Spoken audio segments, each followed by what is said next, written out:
Good morning all of you. Krishna बाल विद्या मंदिर online classes मंगूबरा।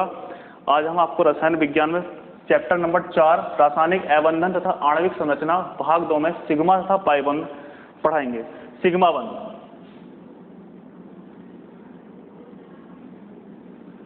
Sigma बंध कक्षकों के एंड टू एंड अर्थात इस प्रकार के अतिव्यापन से बनते हैं। तो आपका सिग्मा बॉन्ड बनेगा। सिग्मा बॉन्ड का जो निर्माण होगा वो कक्षकों के ऑर्बिटल्स के एंड टू एंड अतिव्यापन से होगा। ये दो परमाणु कक्षक हैं, ये इस प्रकार से अतिव्यापन करेंगे तो उनके बीच जो बॉन्ड का फॉर्मेशन होगा वो आपका ये पीक ये है, दूसरा आपका ये है। तो ये दोनों जब एंड टू एंड अतिव्यापन करेंगे, एंड टू एंड ओवरलैपिंग करेंगे तो उसके द्वारा सिग्मा बॉन्ड का निर्माण होगा। दूसरा सिग्मा बॉन्ड हमारा 3 प्रकार से बन सकता है। पहला एस अतिव्यापन द्वारा, एस ओवरलैपिंग द्वारा। दूसरा आपका हो सकता है एस पी अतिव्यापन द्वारा। तीसरा होगा पी अतिव्यापन द्वारा। एस अतिव्यापन में क्या होगा, दो एस परमाणु कक्षक परस्पर एंड टू एंड अतिव्यापन करेंगे। तब जो ये एंड टू एंड अतिव्यापन करेंगे तो वहां पे इस प्रकार से इनकी स्ट्रक्चर बन जाएगी और यहां पर जो एक बॉन्ड बनेगा वो हमारा सिग्मा बॉन्ड होगा। दूसरा एस और पी में एक एस कक्षक होगा, दूसरा हमारा होगा पी कक्षक। इन दोनों की एंड टू एंड ओवरलैपिंग होगी इस प्रकार से। तो यहां पे बॉन्ड जो बनेगा, ये वाला बॉन्ड जो हमारा होगा सिग्मा बॉन्ड होगा। तीसरा होगा पी अतिव्यापन। तो पी अतिव्यापन में क्या होगा, दो पी कक्षक परस्पर मिलेंगे इस प्रकार से। तब यहां पर जो अतिव्यापन होगा उस अतिव्यापन के फलस्वरूप आपका बॉन्ड बनेगा सिग्मा बॉन्ड। सिग्मा बॉन्ड बनेगा। उसके बाद हमारा आएगा पाई बॉन्ड, पाई बंध। पाई बंध को रिप्रेजेंट करते हैं इस साइन से। इसका निर्माण कक्षकों के साइड टू साइड अतिव्यापन से होता है। साइड टू साइड मतलब एक तो एंड टू एंड ये होगा, एंड टू एंड मतलब सिरे से सिरे अगर मिलेंगे तो बनेगा सिग्मा बॉन्ड। अगर ओवरलैपिंग हमारा इस प्रकार से होगा ये, तो वहां पर बनेगा हमारा पाई बॉन्ड। तो ये बन जाएगा आप लोगों का, ये पी कक्षक हो गया। दूसरा पी कक्षक आपका ये हो गया, इसका होगा पार्श्वीय अर्थात एंड साइड टू साइड अतिव्यापन है, ओवरलैपिंग। तो ये आपका स्ट्रक्चर कुछ इस प्रकार से बन जाएगा। ये सेंटर होगा, दूसरा सेंटर ये होगा। तो ये जो बॉन्ड आपका होगा वो आपका पाई बॉन्ड होगा।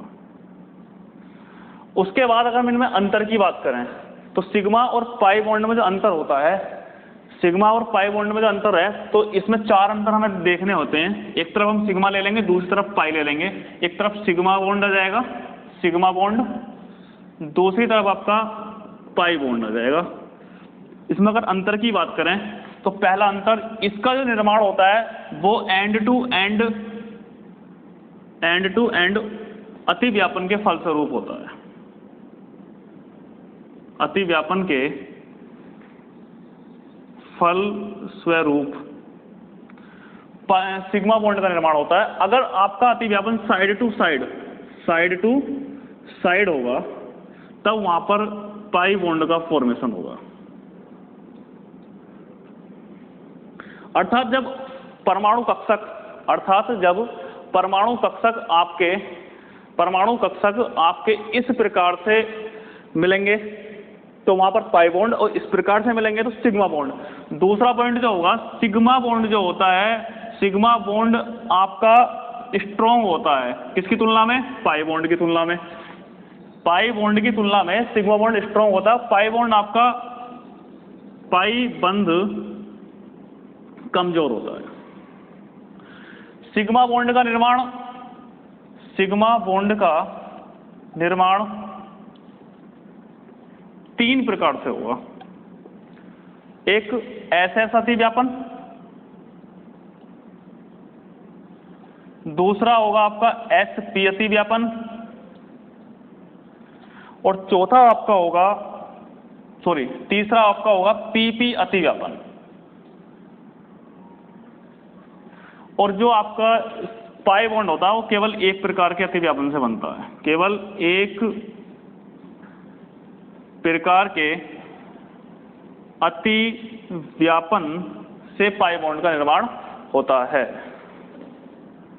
तो अतिव्यापन के फलस्वरूप बनने वाले बॉन्ड होते हैं वो आपके सिंगल बॉन्ड हो सकता है, डबल बॉन्ड हो सकता है और ट्रिपल बॉन्ड हो सकता है। तो इन तीनों बॉन्डों के अंदर कौन कौन से बॉन्ड उपस्थित होते हैं? जो आपका सिंगल बॉन्ड होता है तो सिंगल बॉन्ड के अंदर एक सिग्मा बॉन्ड होगा, एक सिग्मा बॉन्ड होगा। जो आपका डबल बॉन्ड होता है, डबल बॉन्ड के अंदर एक सिग्मा तथा एक पाई बॉन्ड होगा। जो ट्रिपल बॉन्ड होता है, ट्रिपल बॉन्ड के अंदर एक सिग्मा बॉन्ड होगा और 2 हमारे पाई बॉन्ड होंगे। कहने मतलब ये कि बॉन्ड आपका सिंगल हो, डबल हो या ट्रिपल बॉन्ड हो, तो उन तीनों में जो सिग्मा बॉन्ड होगा वो केवल एक होगा। जो आपका डबल बॉन्ड है इसमें एक सिग्मा और एक पाई होगा। तो दूसरा है आपका इसमें एक सिग्मा और 2 पाई बॉन्ड होंगे। तो इसकी एग्जांपल की हम बात करें, हमने यहाँ पे एक हाइड्रोकार्बन मैथेन ले लिया, तो मैथेन के अंदर 4 सिग्मा बॉन्ड बन रहे हैं, सिंगल बॉन्ड है। तो सिंगल बॉन्ड में 4 बॉन्ड कैसे होंगे? ये भी आपका सिग्मा बॉन्ड होगा, ये भी सिग्मा बॉन्ड है, ये भी आपका सिग्मा बॉन्ड है और ये बॉन्ड भी आपका कैसा है? सिग्मा बॉन्ड है। डबल बॉन्ड की बात करें तो डबल बॉन्ड में हम इसे इंक्लूड कर सकते हैं, एथिलीन को इंक्लूड कर सकते हैं। अगर इसे देखें तो एक बॉन्ड आपका ये, दूसरा ये बन रहा है, ये हमारा डबल बॉन्ड आ गया है। अर्थात 2 कार्बन के बीच में डबल बॉन्ड है। जब 2 कार्बन के बीच में डबल बॉन्ड हमारा है तो इसका मतलब क्या है कि ये जो बॉन्ड आपका डबल बॉन्ड है, इस डबल बॉन्ड में एक बॉन्ड आपका सिग्मा होगा, दूसरा बॉन्ड कौन सा होगा? पाई। अर्थात एक सिग्मा और एक पाई। और तीसरे की बात करें तो ये हमारे पास एक ऑर्गेनिक कंपाउंड है, इसमें कार्बन और कार्बन के बीच में ट्रिपल बॉन्ड है। जब कार्बन और कार्बन के बीच में ट्रिपल बॉन्ड है तो इस वाले ट्रिपल बॉन्ड के अंदर हमारा एक तो सिग्मा बॉन्ड है और 2 हमारे पाई बॉन्ड है। तो अगर इन बॉन्डों की लेंथ की बात करें, बंध लंबाई, तो बंध लंबाई सिंगल बॉन्ड की कितनी होगी? कार्बन सिंगल बॉन्ड की जो होती है, कार्बन कार्बन सिंगल बॉन्ड की जो बॉन्ड लेंथ होगी वो हमारी होगी 1.54 angstrom. Carbon carbon double bond की जो होती है 1.33 एंगस्ट्रॉम होगी। और कार्बन कार्बन ट्रिपल बॉन्ड की क्या होगी हमारी? 1.21 एंगस्ट्रॉम। क्या मतलब क्या है कि जो आपका सिग्मा और पाई बॉन्ड है, सिग्मा बॉन्ड पाई में हमारे सिंगल बॉन्ड, डबल बॉन्ड और ट्रिपल बॉन्ड होते हैं।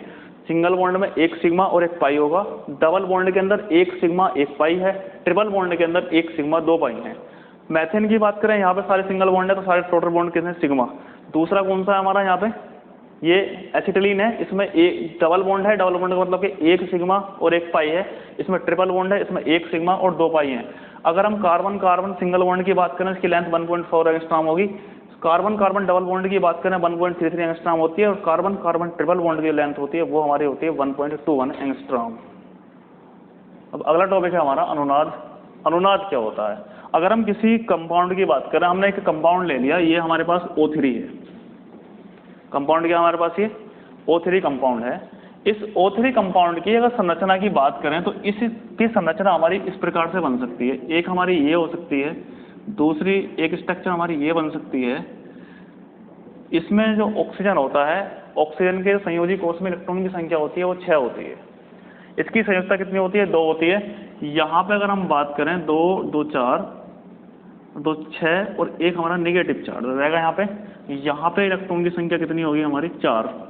दूसरा स्ट्रक्चर हम इसका इस प्रकार से लिख सकते हैं, जैसे ऑक्सीजन हमने ये लिख लिया, सेंटर वाला ऑक्सीजन हमारा वही रहेगा जो है।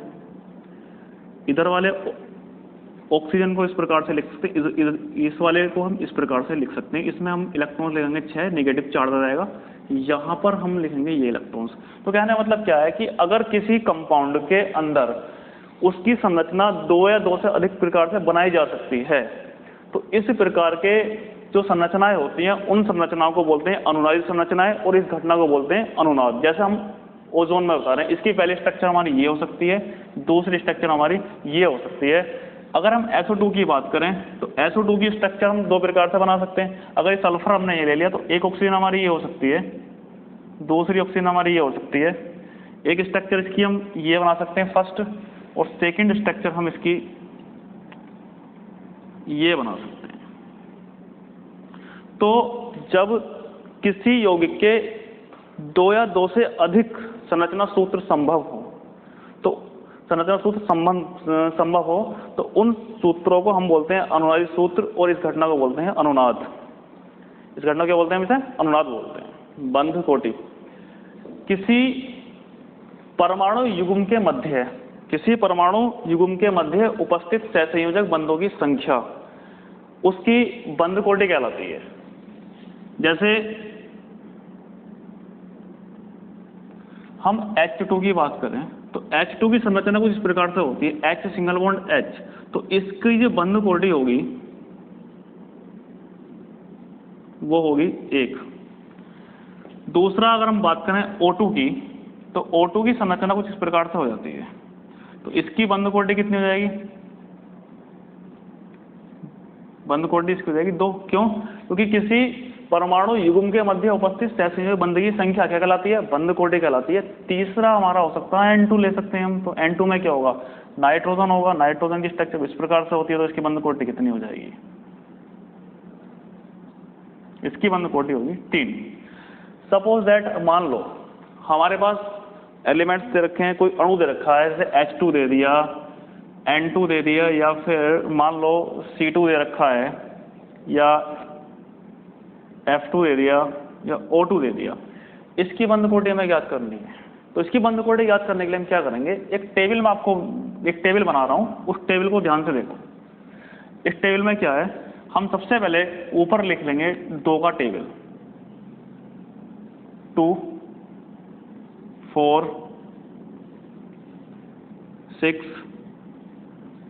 8, 10, 12, 13, 14, 16,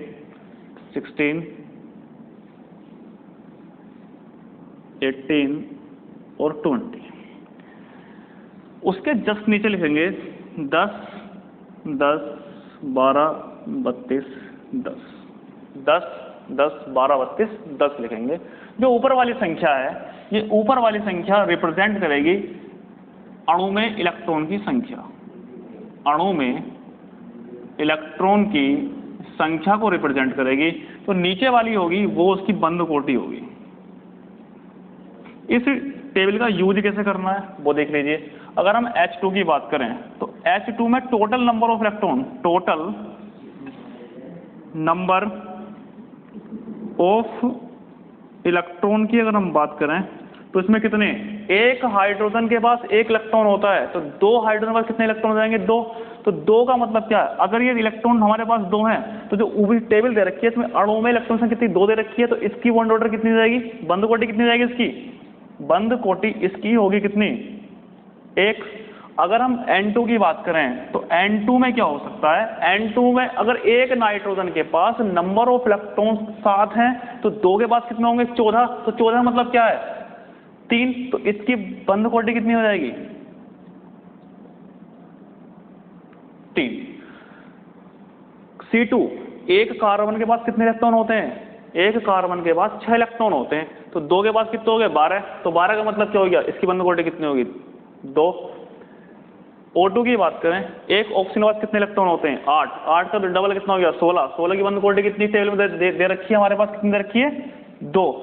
मान लो कि हमारे पास एक कंपाउंड O2 प्लस दे दिया जाए, एक अणु है हमारे पास, उसका मतलब क्या है? वो O2 प्लस में दे दिया। अब O2 प्लस का मतलब क्या है कि एक ऑक्सीजन के पास जो इलेक्ट्रॉन की संख्या 8 है, दूसरे ऑक्सीजन के पास इलेक्ट्रॉन की संख्या कितनी होगी? 7। इन दोनों को ऐड कर दो, तो इन दोनों को ऐड करने के बाद कितना होगा? 8 + 7 बराबर कितना हो गया? 15। तो 15 इस टेबल में कहीं नहीं है।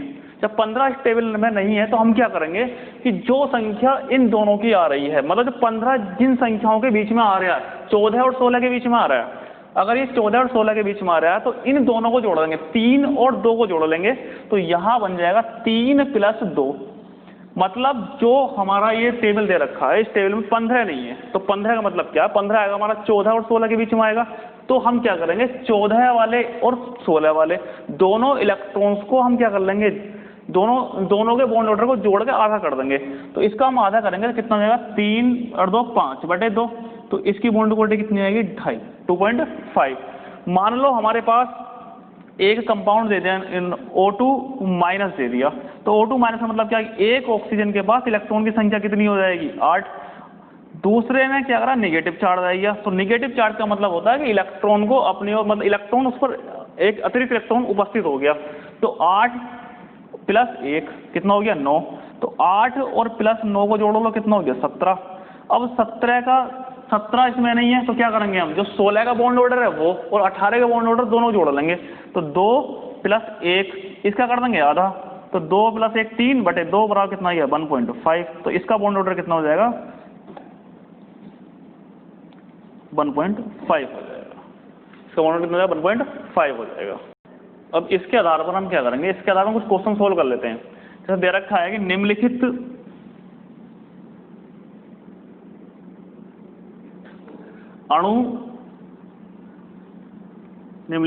अणुओं को बंध कोटि के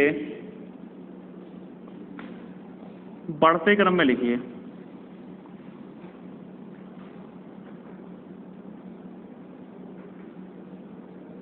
पहला दे रखा है H2 दे रखा है, दूसरा दे दिया O2, तीसरा दे दिया हमारे पास है तीसरा O2 माइनस, और चौथा हमारे पास है O2 प्लस। तो H2 का बॉन्ड ऑर्डर कितना होगा, H2 में टोटल नंबर ऑफ इलेक्ट्रॉन्स कितने 2 होते हैं, एक हाइड्रोजन के पास 1 है तो 2 के पास कितने हो जाएंगे 2। तो 2 का मतलब क्या हो गया 1। ऑक्सीजन है, एक ऑक्सीजन के पास 8 इलेक्ट्रॉन होते हैं, तो 2 के पास कितने होंगे 16। तो 16 का कितना है 2।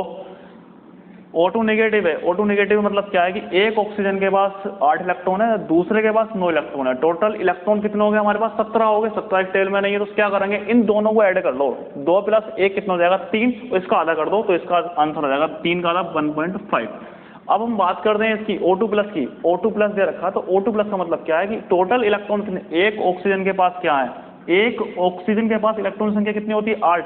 दूसरे ऑक्सीजन ने 1 इलेक्ट्रॉन दान कर दिया, डोनेट कर दिया, तो उस पर चार्ज कैसा जाएगा पॉजिटिव। जब उस पर पॉजिटिव चार्ज आएगा तो टोटल इलेक्ट्रॉन कितने हमारे पास 15 हो गए। एक के पास कितना हो गया, एक के पास 8 है, दूसरे के पास 7 है, टोटल कितना हो गया 15। 15 इस टेबल में कहीं नहीं है तो हम क्या करेंगे 14 और 16 के जो बॉन्ड ऑर्डर है उसे जोड़ लेंगे। 3 और 2 5, 5 का आधा कितना हो जाएगा 3 और 2 3 प्लस 2 बटे 2, तो 5 का आधा कितना आ गया 2.5। क्वेश्चन क्या कह रहा है कि निम्नलिखित अणुओं को बंध कोटि के बढ़ते क्रम में लिखिए। तो हम क्या करेंगे, सबसे ज्यादा किसका, सबसे कम किसका है हाइड्रोजन का, उसके बाद किसका बैठ रहा है हाइड्रोजन के बाद कौन सा आ रहा है हमारा O2 नेगेटिव, फिर कौन सा आएगा 2 किसका है O2 का, फिर क्या है हमारे पास O2 प्लस। तो इस टेबल की सहायता से हम 20 तक परमाणु क्रमांक वाले 20 तक इलेक्ट्रॉन की संख्या वाले किसी भी अणु का बॉन्ड ऑर्डर ज्ञात कर सकते हैं। ये टॉपिक हमारा कंप्लीट हो गया। इससे अगला जो टॉपिक हम स्टार्ट करेंगे वो इसके अगले वाले पार्ट में स्टार्ट करेंगे। हमारे 3 टॉपिक बचे हैं, हाइड्रोजन बंध, संकरण और मॉलिक्यूलर ऑर्बिटल थ्योरी। इन तीनों टॉपिक को हम इससे अगले वाले पार्ट में कवर करेंगे और इसकी PDF आपको वीडियो में मिल जाएगी। उसकी PDF को करने से पहले इस वीडियो को जरूर देखें।